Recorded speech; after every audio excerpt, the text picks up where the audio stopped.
at the 2010 OneMedForum, and right now I'm joined with Bradley Poff with Augmenix. Thank you for being with us. You're welcome. So tell me a little bit more about your company and the kind of products you're developing. Augmenix is developing hydrogel technologies, injectable hydrogels, that will benefit the radiation oncologist. Radiation oncologists are trying to either spare normal tissues or hit tumor targets with radiation. And what we'll enable them to do is to move normal tissues further away from the target and reduce the morbidity associated with the radiation in one case, and in the other case, fill resection sites so that radiation can be directed directly to that site and clean up any leftover tumor cells that are remaining after the resection. Okay, it sounds like a targeted technology. What's the market opportunity for this? The market opportunity is for the prostate, roughly 600,000 patients a year in Europe and the US get prostate cancer. We'll address up to 2/3 of that population, so not the surgical candidates, but the brachytherapy seed patients and the external beam radiotherapy patients. And in both of those patients, based on our preliminary clinical data, we expect to reduce the radiation dose to the rectum by about 70%.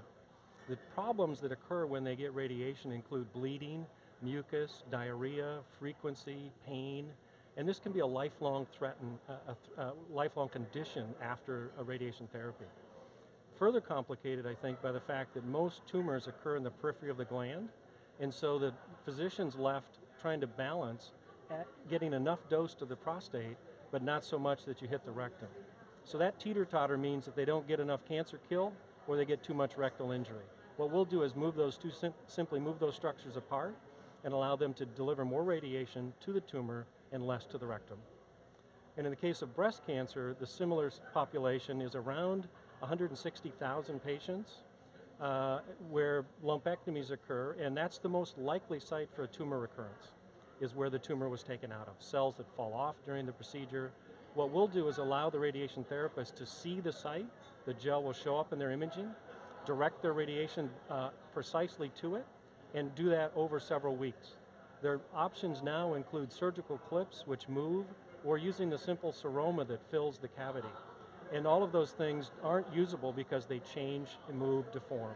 So what we provide is a conformal 3D marker that will give the physician a target. So it's either spacing or targeting. And it sounds like in this area, I mean, targeted therapy is really a huge trend right now.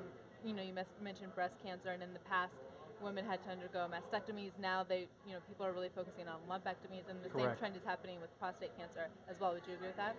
I do, and I think that you're seeing earlier and earlier diagnoses. So any morbidity that occurs is more of a lifelong issue for the patient.